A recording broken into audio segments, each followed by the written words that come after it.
ஆரோக்கியமான பிரபஞ்சத்துடன் இணைந்திருக்கும் அன்பான தமிழ் பேசும் நேயர்களே, நேற்று நான் காலை உணவு எவ்வாறு இருக்க வேண்டும் என்று ஒரு பதிவிட்டிருந்தேன்.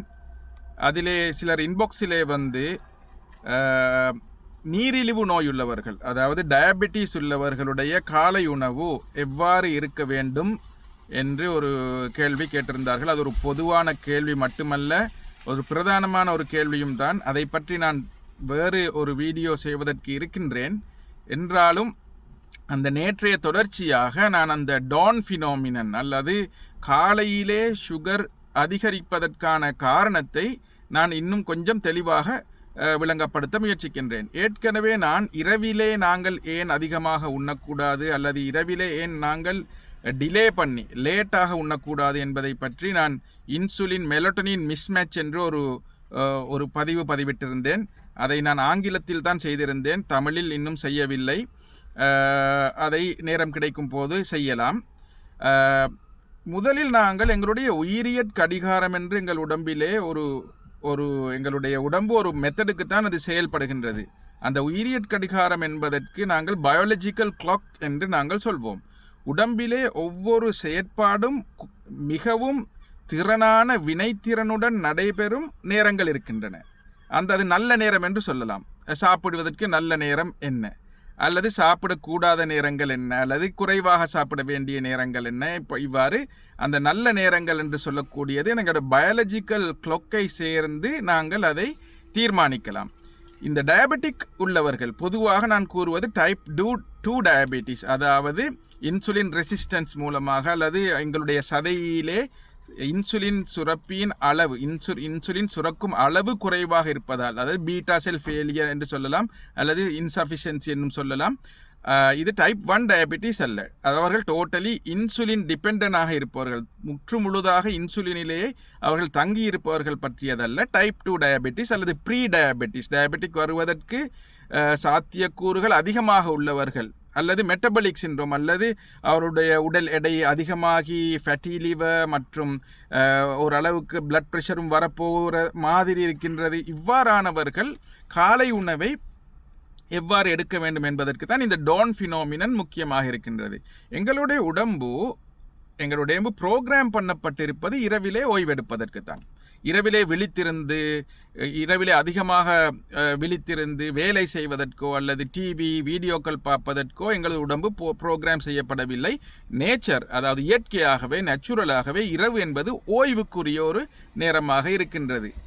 ஆகவே எங்களுடைய உடம்பு ரெஸ்ட்டுக்கு போகின்றது. இரவு ஒரு 10-9 மணிக்கு பின்னால் எங்களுடைய உடம்பு ரெஸ்ட்டுக்கு போகின்றது. அந்த நேரத்திலே இன்சுலின் அளவும் குறைவாக போகின்றது. அதனால் நாங்கள் இரவிலே லேட் நைட் சாப்பிடக்கூடாது, ஏன்னா இன்சுலின் அளவு குறைவாக இருக்கின்றது. அந்த இன்சுலின் குறைந்து அதிகாலை 4 மணி முதல் 8-10 மணி வரை காலையிலே அது மெல்ல மெல்ல அதிகரிக்க தொடங்குகின்றது. அதுவும் ஒரு பயாலஜிக்கல் கிளாக்கோடு சம்பந்தப்பட்ட ஒரு விடயம்தான்.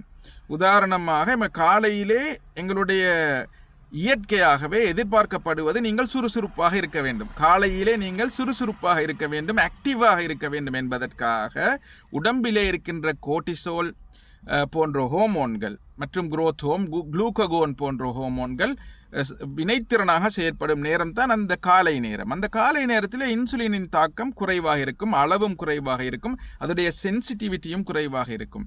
ஆகவே எங்களுடைய ஈரலிலே உள்ள சேமிக்கப்பட்ட அந்த கிளைகோஜன் மெல்ல மெல்ல வெளியேறி உடம்பிலே ஓரளவு அந்த உற்சாகத்தை ஏற்படுத்துவதற்காக வேண்டி இயற்கையாகவே அதற்கு நாங்கள் எங்களுடைய உடம்பிலே எங்களுக்கு ஒரு உற்சாகத்துக்காக வேண்டி குளுக்கோஸ் மெல்ல வெளியேறுகின்றது.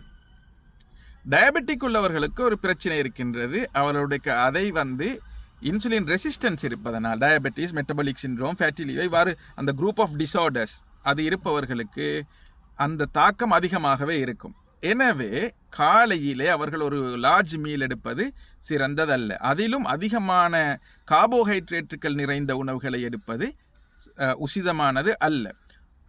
அவ்வாறே அவர்கள் அந்த பசிக்காக வேண்டி சாப்பிட வேண்டுமாக இருந்தால் நல்ல புரோட்டீன் நிறைந்த சாப்பாட்டை அதிக அளவிலே காலையிலே எடுக்கலாம். ஒரு 30 கிராம் அளவு புரோட்டீனாவது எடுக்கலாம். புரோட்டீன் எங்கள் உடம்பிற்கு சாதாரணமாக 1.2 கிராம் per kg முதல் 1.6 கிராம் per kg வரையாவது எங்களுக்கு உடம்புக்கு புரோட்டீன் தேவைப்படுகின்றது. அப்படியானால் உங்களுடைய உடம்பிலே நீங்கள் ஒரு 60 கிலோகிராம் 60 கிலோகிராம் உடைய ஒருவராக இருந்தால் கிட்டத்தட்ட உங்களுக்கு ஒரு நாளைக்கு 90 கிராமாவது புரோட்டீன் தேவைப்படுகின்றது. உதாரணமாக நீங்கள் ஒரு 100 கிராம் சிக்கன் சாப்பிட்டால் ஒரு 30 கிராம் உங்களுக்கு 25 கிராம் அளவு புரோட்டீன் கிடைக்கும்.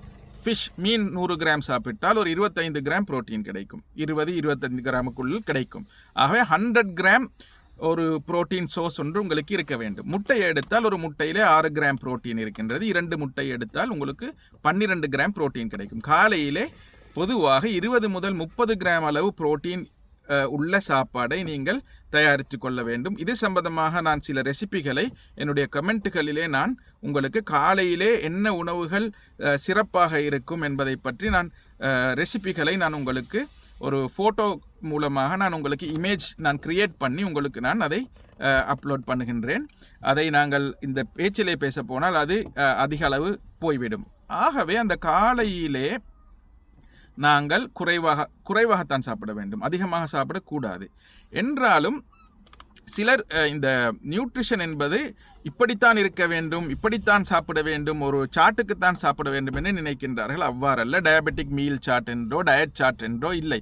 ஒருவருக்கு எது சிறப்பு என்று அவருடைய ப்ராக்டிக்கலாக அவருக்கு அதை தெரிந்து கொள்ளலாம். அதை நாங்கள் மிக தெளிவாக விளங்கிக் கொள்ள வேண்டும். ஒவ்வொருவருக்கும் வித்தியாசப்படும். அதுக்கு நாங்கள் ப்ரிசிஷன் ஹெல்த் என்று சொல்லுவோம், அல்லது ப்ரிசிஷன் நியூட்ரிஷன் என்று சொல்லுவோம். அதாவது தனிப்பட்ட ஒருவருக்கு இண்டிவிஜுவலைஸ் பண்ணப்பட்டு தான் இன்று நாங்கள் மருத்துவமோ அல்லது நியூட்ரிஷன் சம்பந்தமான அறிவுரைகளை கொடுக்கின்றோமே ஒழிய ஒரு கொமன் சார்ட் இல்லை. ஆனால் கொமனான அட்வைஸ் இருக்கின்றது. சயின்டிஃபிக் டேட்டா, சயின்டிஃபிக் ரிசர்ச் என்ன சொல்கின்றது என்பதை எங்களுக்கு கூறலாமே ஒழிய இவ்வாறு தான் போக வேண்டும், இவ்வாறு தான் செய்ய வேண்டும், இப்படித்தான் செய்ய வேண்டும் என்று எங்களுக்கு கூற முடியாது. ஆனால் காலையிலேயே அதிக அளவு சுகர், அதாவது சீனி அதிகமாக இருக்கின்ற உணவுகளை காலையிலே உண்பது யாருக்குமே அது வரவேற்கத்தக்கதல்ல. விசேஷமாக சிறுவர்கள் மற்றும் உடற்பருமன் அதிகமாக இருப்பவர்கள், நீரிழிவு நோய் உள்ளவர்களை இதை மிகவும் கவனமாக மனதில் கொள்ள வேண்டும் என்பதை நான் கேட்டுக்கொள்கின்றேன். எனவே இப்பொழுது உங்களுக்கு அந்த டான் ஃபினோமினன், அதாவது காலையிலே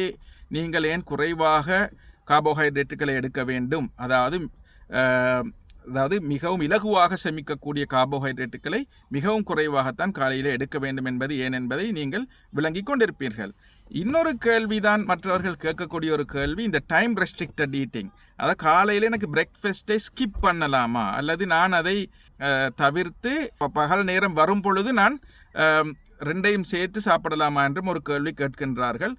என்னுடைய அறிவுரைகளை நீங்கள் தொடர்ந்தும் கேட்டுக்கொண்டு வரும் பொழுது உங்களுக்கு இதற்கான விடைகள் கிடைக்கும். நான் முயற்சி செய்கின்றேன் ஒவ்வொரு நாளும் ஒரு பதிவையேனும் பதிவிடுவதற்கு, தமிழ் மொழியிலே நான் பதிவிடுவதற்கு முயற்சி செய்கின்றேன். இது என்னுடைய ஒரு இன்ட்ரெஸ்ட், என்னுடைய பேஷன். நியூட்ரிஷன் என்பது நான் கடந்த 15 வருடங்களாக, நான் ஒரு வைத்தியராக 19 வருடங்கள் கடமைப்படுகின்றேன்.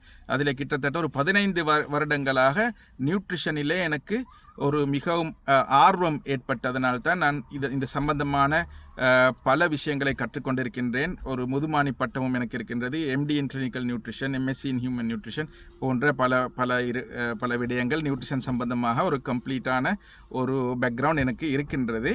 எனவே நீங்கள் ஃபாலோ பண்ணி கொண்டு வாருங்கள், உங்களுடைய கேள்விகளுக்கு விடை கிடைக்கும்.